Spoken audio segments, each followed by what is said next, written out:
Pete Sampson, a Notre Dame writer for The Athletic, has joined us to discuss a story that came out last week on the Fighting Irish and what they're doing to help modernize recovery for their players.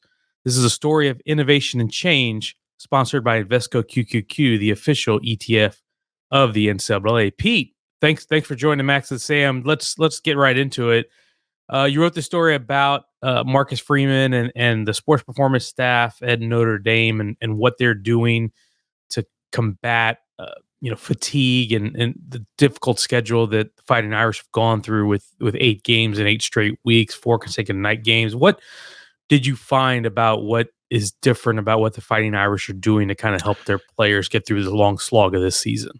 I think some of it was micro, just how Marcus Freeman structured August to make sure that September and October, like Notre Dame would have a full complement of players or as close to a full complement as they could get. I think he learned a lot from the Ohio State game of a year ago when they were down really 2 starters due to training camp injuries that were more overuse type stuff. So I think scaling back was a big part of it. And then Notre Dame has invested in staff to try to build out more of a sports performance department for athletics. But certainly football is at the forefront of that, and like that was probably more in process and more of a strategic part of the story than it was like what they're actually doing. So they're trying to hit it on all fronts because it's like Notre Dame's independence is important to them, but like, you don't really get a lot of scheduling breaks. That's how you end up with 4 straight night games, or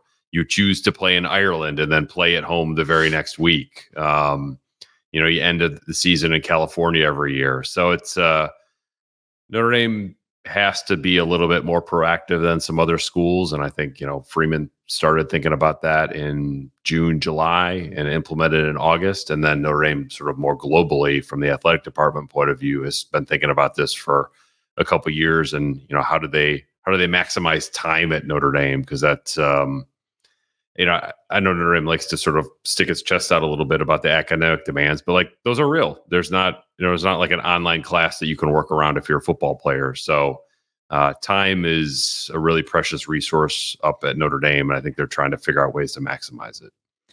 Yeah, one thing that I found interesting, you mentioned that Freeman has shortened practices. Obviously, so many programs now, including Notre Dame, have access to Catapult and the GPS data and can kind of track how the players are doing. That was fascinating to me because that was something that we saw TCU do last year on its way to national championship, keeping shorter practices. How has that helped from what you can tell, or from what people in the program have told you? I mean, I think that it has. It's just there are so many variables. It's difficult to say like, yes, this has been an A+, innovative change, or it's been a C-.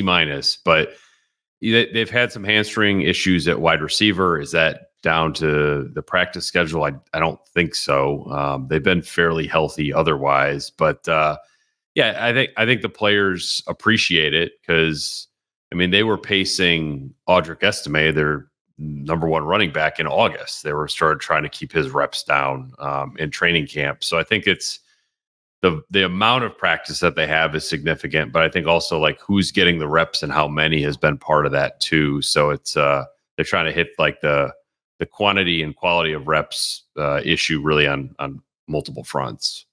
Yeah, on the schedule change with the Sunday off, Monday on, it seemed like it was a little bit of a departure from Freeman has done. I guess, how difficult is that to change? I guess, head coaches are creatures of habit. Is it something that you got a sense that was, something that Freeman had a little bit of a challenge wrapping his mind around in terms of routine? Yeah, I think it's harder for Freeman to change back than it was for anybody. I mean, the players were essentially begging to go back to the old schedule where Sunday was an off day and Monday was kind of more of a walkthrough type of practice day or meeting day. I mean, I think it's another part that's like unique to Notre Dame, where it's like these players, they're all in on game day, and then Sunday comes around and they have to be college students for about 12 hours and get a week's worth of work done.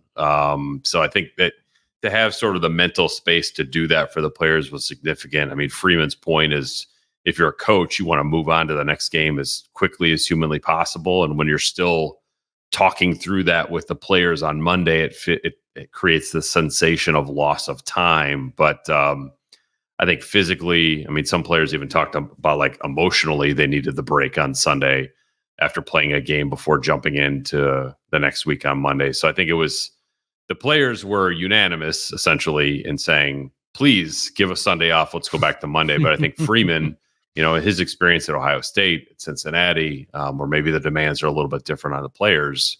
It took a minute for him to get his head around, like, all right, at Notre Dame, maybe there's a better way to do this. Yeah, it's certainly, I think the night games probably play into that as Oh, well, yeah. just because of how late guys are getting back from those games, especially if they're on the road. But last one before we get you out, Pete, you mentioned the global approach to this, not just in football, but across athletics in University of Notre Dame. And talk about a little bit the growth in that sports performance staff, mental conditioning, all this stuff that Notre Dame has invested in, and how they're trying to attack this, not just for football, but across the university.